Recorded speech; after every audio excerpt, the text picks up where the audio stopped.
Okay, good morning. I think we're ready to begin. I'd like to welcome you this morning and send regrets on behalf of Samantha Fury, who you see printed in our program. Ms. Fury is ill today. So my name is Ken Proctor. I'm the Executive Director for Elementary Education, and I'm going to be standing in for Ms. Fury today. I'd like to take just a few minutes to thank some people who have diligently worked to put together our program today. It takes a lot of work. I'd like to recognize Chandrea Neely. Miss Neely, if you'll just wave, she's in the back there. Miss Neely is our instructional coach for secondary schools in the areas of language arts and social studies. I'd like to also recognize Linda Nevers. Miss Nevers is right here in front. Miss Nevers is our secretary in our district office for professional learning. And also we have our judges with us today, and I'm just going to ask if they would just raise their hands when I recognize and introduce them. Dr. Irene Getz, Mrs. Wendy Hughes, and Ms. Tiffany Tolder. Thank you all so much for being here today and serving as judges. Of course, we want to give special thanks also to Mr. Dennis Roddenberry, who's the principal here at Eastside High School. Of course, they have to allow us to use this facility, and we're grateful for them for allowing us to do that. And then they also help us with some of the setup. So we're very thankful that they allow us to use this facility every year. So today we're here for the District Literacy Days competition for middle grades, and then we do have a high school who's participating today as well. We have 4 participants. They're great followers of directions as well, so that's a good thing to know. I'd like to welcome our parents who are here with us today. We appreciate your support, and obviously these students can't be successful without you, so we're very grateful that you're here. Now, participants in the poetry competition, what I would ask you to do is when you go to the microphone, if you'll tell us your name, the school that you're representing, and the title of your poem, and then begin, okay? When you're finished, you can just come back and sit in the same chair where you left, and then when all 6th graders are finished, we'll ask you to leave the stage and we'll have our 7th graders come up. So let's go ahead and start with number 1.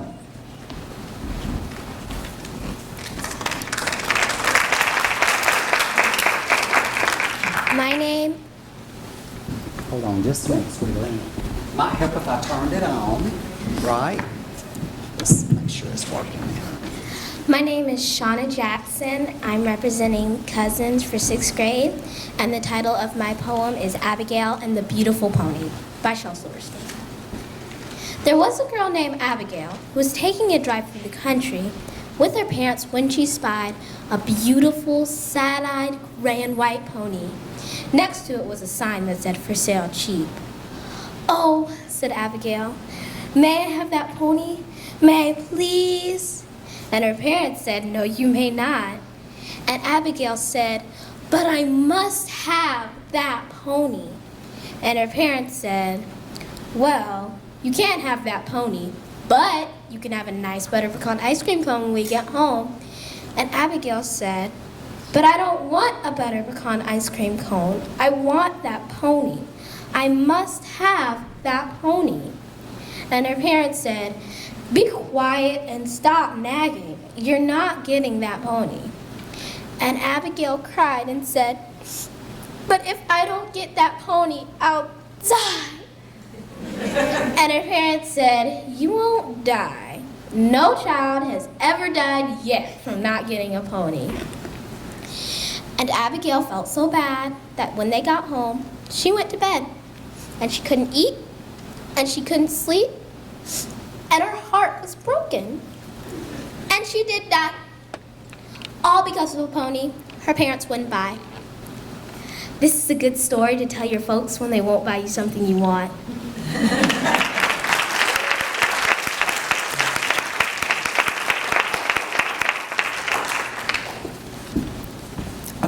We're ready. My name is Jalen Swimister, and I'll be representing Clements Middle School. And I'll be doing the poem Homework Machine by Shel Silverstein.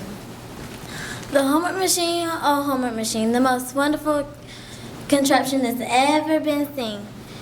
Just put in your homework, then drop in a dime, then snap on the switch, and then 10 seconds time, your homework comes out quick and clean as can be. Here it is, 9 plus 4, and the answer is 3. 3?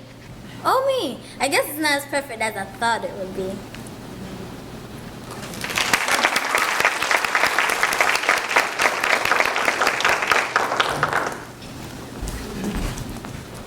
My name is Molly Graham, and I'll be representing Newton County Theme School.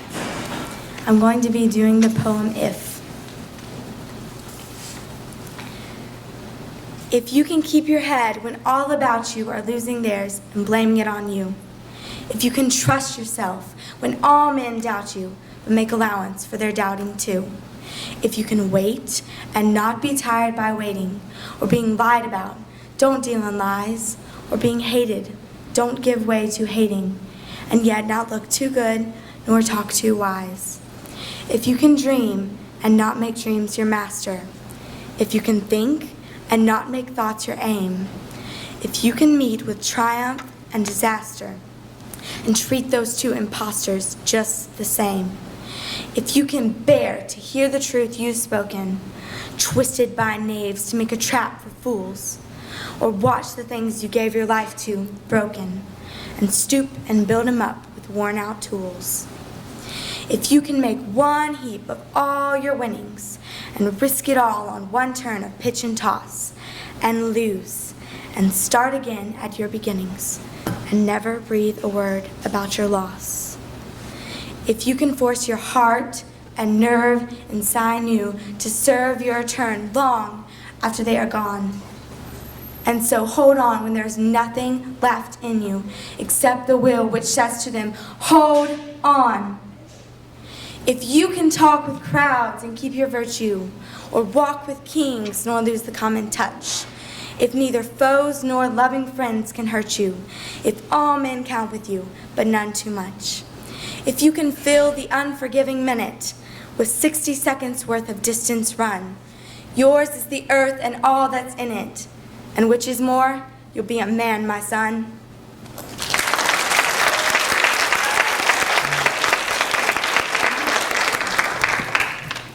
My name is Genesis Willoughby, and I'm from Veterans Memorial Middle School. And my poem is Have You Ever by Tiffany Belvin.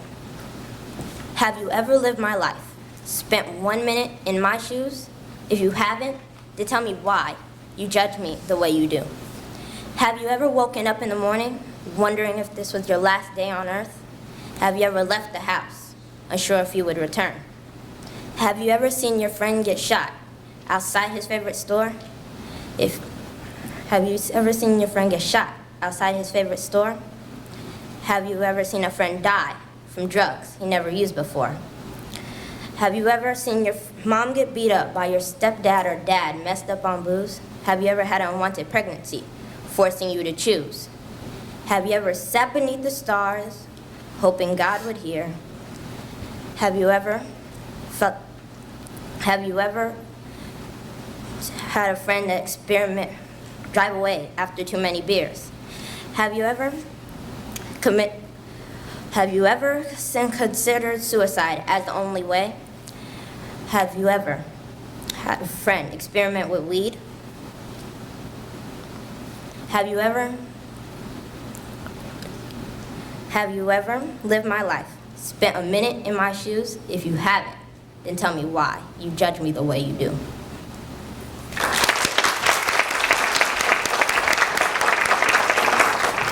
Okay, our 7th graders, if you'll come up and sit in order of the number that you've drawn.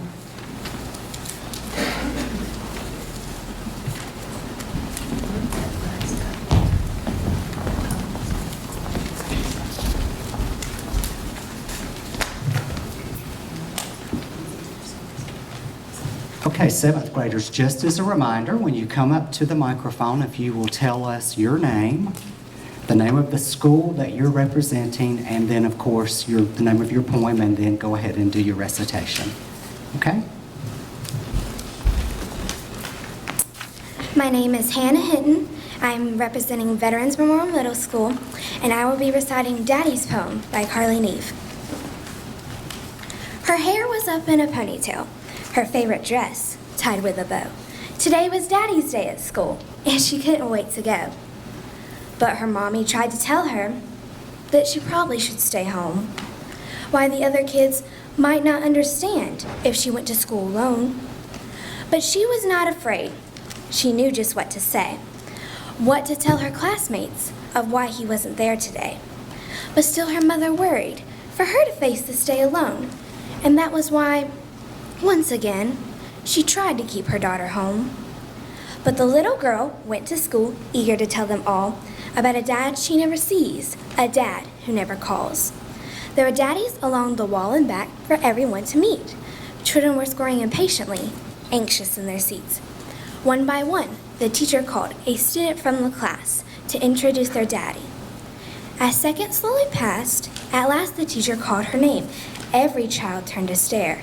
Each of them was searching for a man who wasn't there. "Where's her daddy at?" she heard a boy call out. "She probably doesn't have one," another student dared to shout. And from somewhere near the back, she heard a daddy say, "Looks like another deadbeat dad too busy to waste his day." But the words did not offend her as she smiled up at her mom and looked back at her teacher, who told her to go on. And with hands behind her back, slowly she began to speak, and out of the mouth of a child came words incredibly unique. "My daddy couldn't be here today because he lives so far away, but I know he wishes he could be, since this is such a special day. And although you cannot meet him, I wanted you to know all about my daddy and how much he loves me so. He loved to tell me stories. He taught me to ride my bike. He surprised me with pink roses and taught me to fly a kite. We used to share fudge sundaes and ice cream in a cone. And although you cannot see him, I'm not standing here alone, 'cause my daddy's always with me, even though we are apart. I know because he told me he'll forever be in my heart." And with that, her little hand reached up and lay across her chest, feeling her own heartbeat beneath her favorite dress. And from somewhere in the crowded dads, her mother stood in tears, proudly watching her daughter, who was wise beyond her years, for she stood up for the love of a man not in her life, doing what was best for her, doing what was right. And when she dropped her hand back down, staring straight into the crowd, she finished with a voice so soft, but his message clear and loud. "I love my daddy very much. He's my shining star. And if he could, he'd be here, but heaven's just too far. You see, he was a fireman and died just this past year when airplanes hit the towers and taught Americans to fear.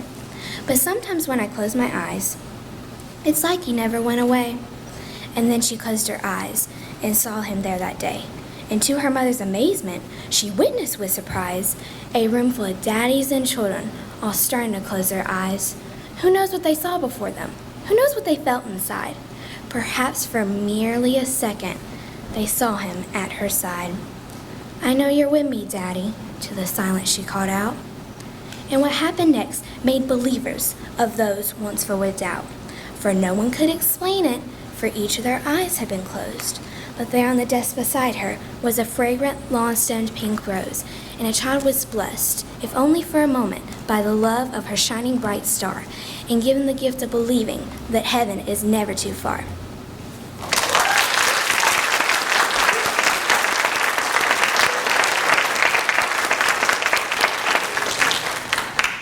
Contestant 2.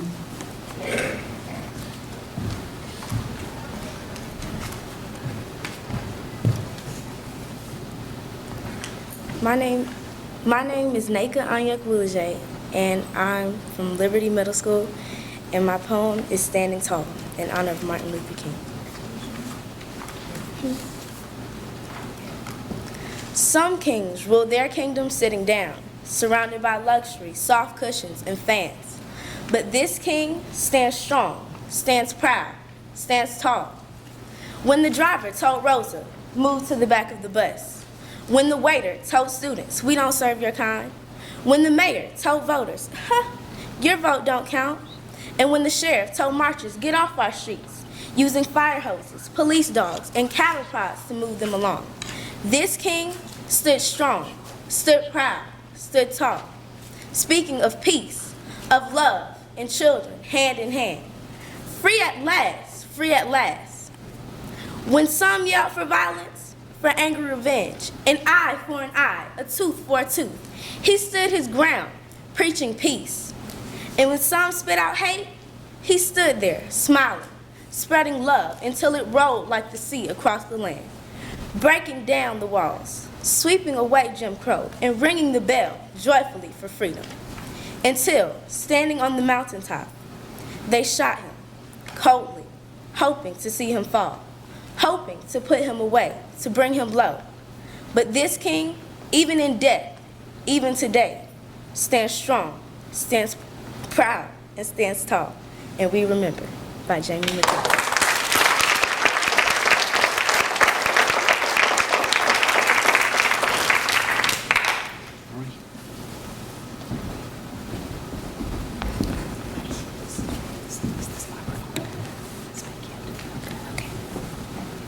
My name is Fabeuncique Williams, and I will be representing Cousins Middle School. My poem is Phenomenal Woman by Maya Angelou. Pretty women wonder where my secret lies. I'm not cute or built to suit a fashion model size. But when I start to tell them, they think I'm telling lies. I say, it's the reach of my arms, the span of my hips, the stride in my step, and the curl of my lips. I'm a woman, phenomenally phenomenal woman. That's me. I walk into a room just as cool as you please, and to a man, the fellows stand or fall to their knees. They swarm around me, a hive of honeybees. I say, it's the fire in my eyes, the flash of my teeth, the swing in my waist, and the joy of my feet. I'm a woman, phenomenally phenomenal woman. That's me. Men themselves have wondered what they see in me. They try so much but can't seem to touch my inner mystery. When I try to show them, they say they still can't see. I say, it's the arch of my back, the sun of my smile, the ride of my breast, and the grace of my style. I'm a woman, phenomenally phenomenal woman. That's me. Now you understand just why my head's not bowed. I don't shout or jump about or have to talk real loud. When you see me passing, I ought to make you proud. I say, it's the click of my heels, the bend of my hair, the palm of my hand, and the need of my care. 'Cause I'm a woman, phenomenally phenomenal woman. That's me.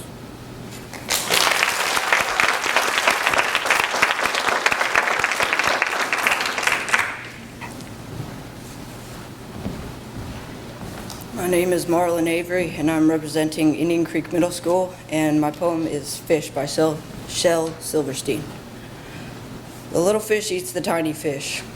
The big fish eats the little fish. So only the biggest fish gets fat. Do you know any folks like that?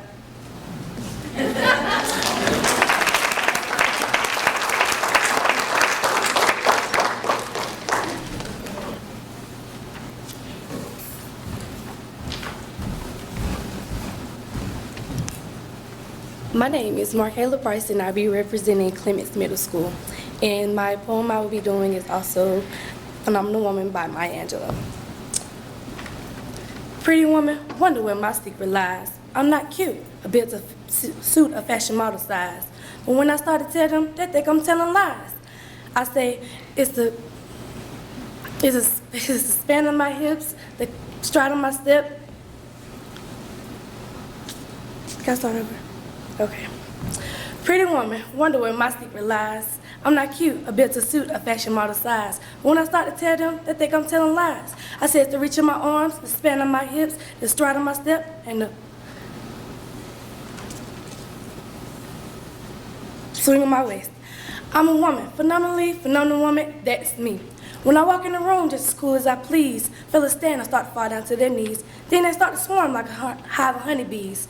I say it's the fire in my eyes, the flash of my teeth, the swing of my waist, and the and the joy of my feet. I'm a woman, phenomenally phenomenal woman, that's me.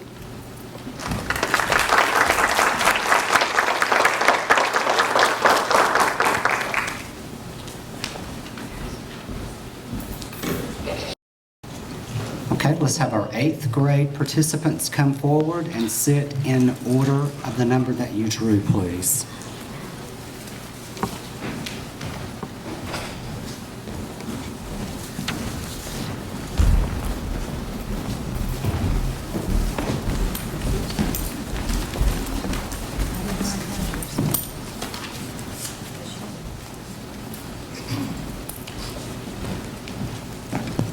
My name is Taji, Steele. I'll be representing Cousins Middle School, reciting the poem Ego Tripping by Nikki Giovanni.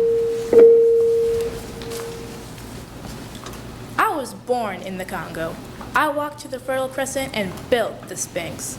I designed a pyramid so tough that a star that only glows every 100 years falls into the center, giving divine perfect light. I am bad. I sat on the throne, drinking nectar with Allah. I got hot and sent an ice age to Europe to cool my thirst.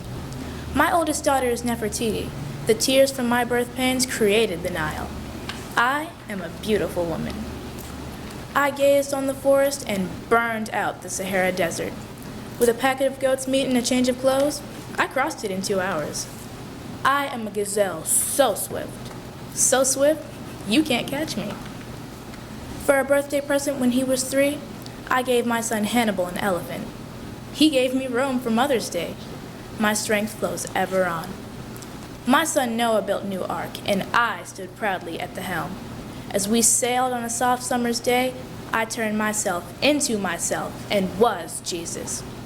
Men intone my loving name. All praises, all praises. I am the one who would save. I sewed diamonds in my backyard. My bowels deliver uranium. The filings from my fingernails are semi-precious jewels. On a trip north, I caught a cold and blew my nose, giving oil to the Arab world. I am so hip, even my errors are correct. I sailed west to reach east and had to round off the earth as I went. The hair from my head thinned and gold was laid across 3 continents. I am so perfect, so divine, so ethereal, so surreal, I cannot be comprehended. Except by my permission. I mean, I can fly like a bird in the sky.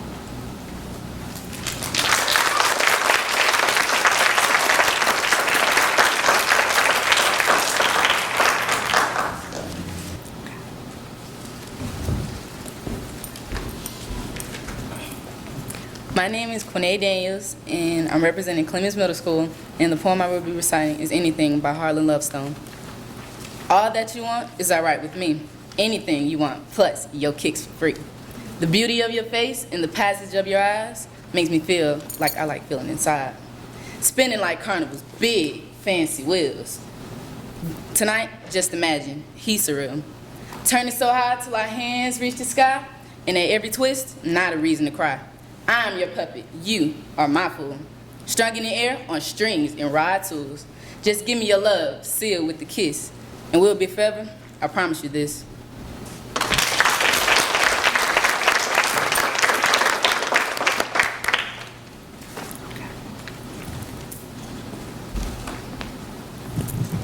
My name is Tiarra Robinson, and I'm going to be representing Liberty Middle School, and the name of my poem is Harriet Tubman. Harriet Tubman didn't take no stuff, wasn't scared of nothing neither, didn't come in this world to be no slave, and wasn't going to stay one neither. Farewell, she sang to her friends one night. She was mighty sad to leave them, but she ran away that dark, hot night, ran, looking for her freedom. She ran to the woods and she ran through the woods with them slave catchers right behind her. She kept going till she got to the north where those mean men couldn't find her. 19 times she went back south to get 300 others. She ran for her freedom 19 times to save black sisters and brothers. Harriet Tubman didn't take no stuff, wasn't scared of nothing neither, didn't come in this world to be no slave, and didn't stay one neither.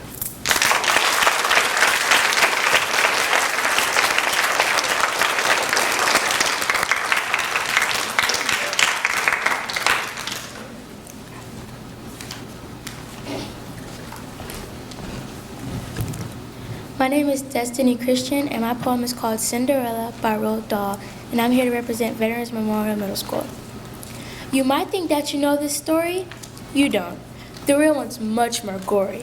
The phony one, the one you know, was cooked up for years and years ago and made to sound all soft and sappy just to make the children happy.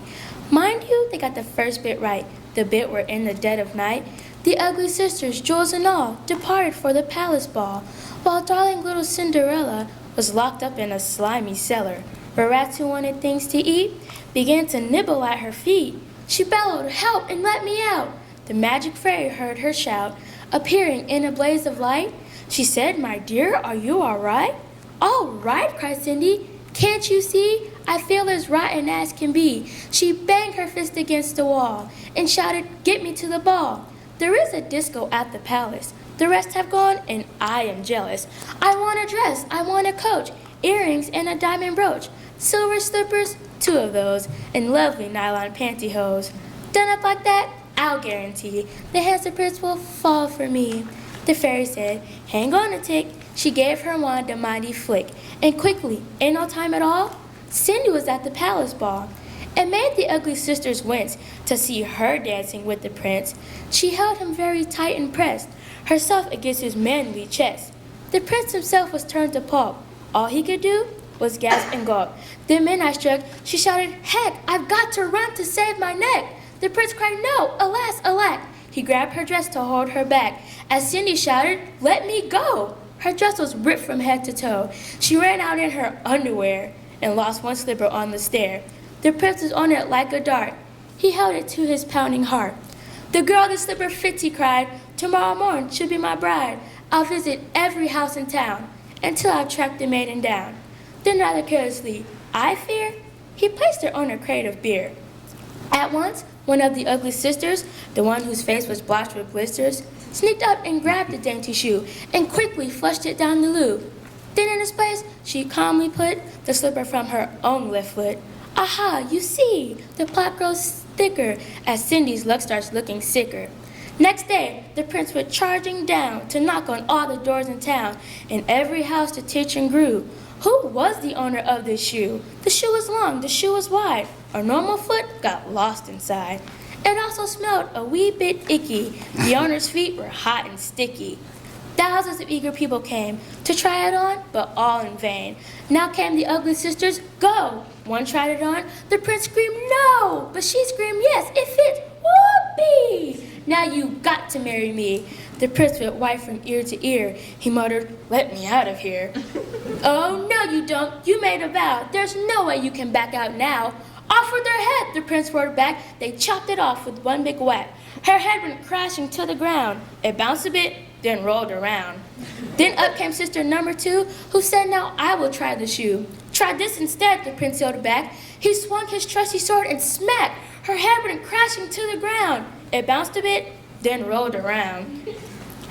In the kitchen peeling spuds, Cinderella heard the thuds of bouncing heads upon the floor, so she poked her own head round the door.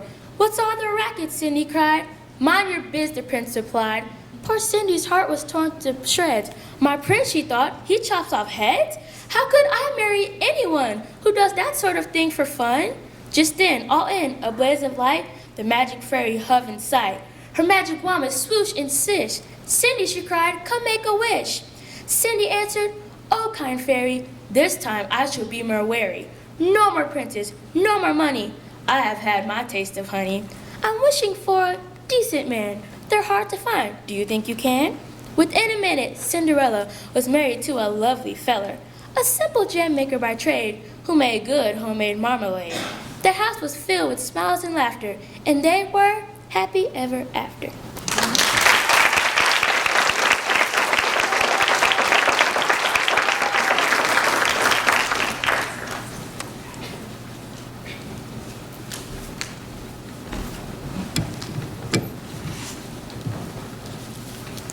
My name is Hannah Maddux, and I will be reciting Shall I Compare Thee to a Summer's Day, representing Indian Creek Middle School. Shall I compare thee to a summer's day? Thou art more lovely and more temperate. Rough winds do shake the darling buds of May, and oft too hot the eye of heaven shines, and his gold complexion dimmed, and every fair from fair sometimes declines, and summer's lease hath all too short a date. But thy eternal summer shall never fade. This lives on, and this gives life to thee.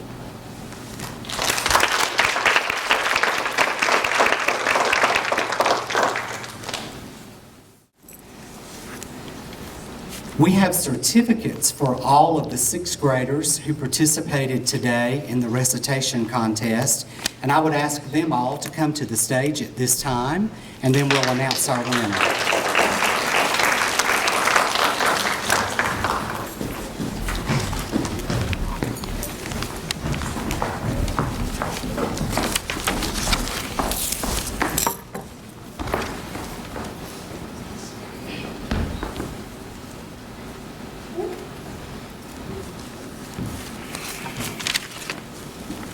I got lots of pieces of paper up here I'm trying to deal with.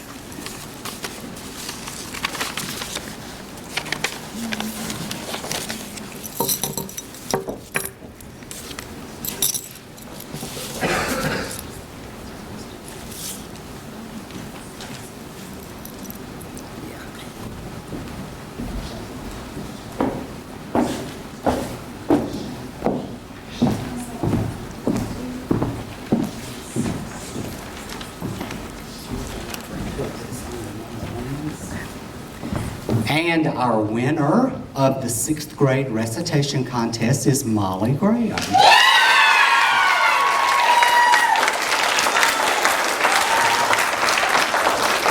Our runner-up, we do have a runner-up, which is Shanna. All right, congratulations.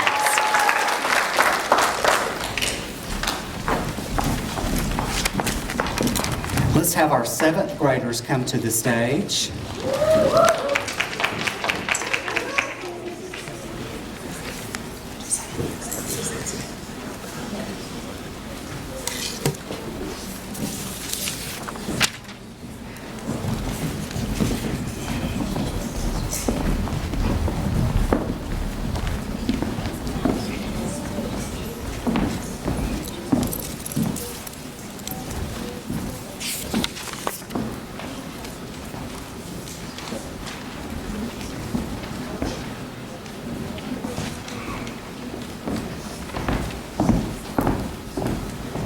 Our judges had a hard time with this one, so we have a tie for second place, but our winner is Nika. And I'm not sure her last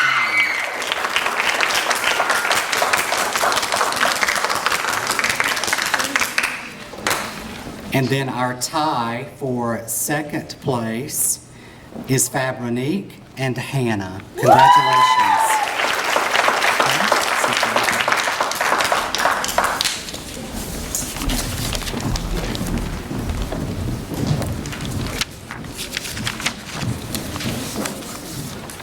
All right, let's have our eighth graders come to the stage.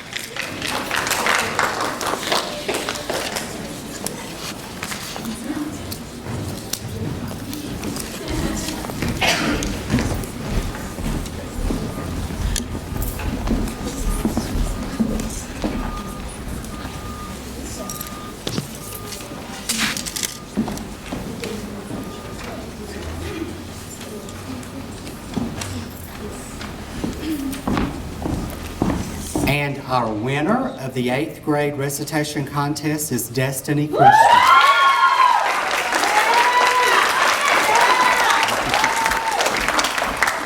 Our runner-up in this contest is Taji, Steele. Thank you, ladies.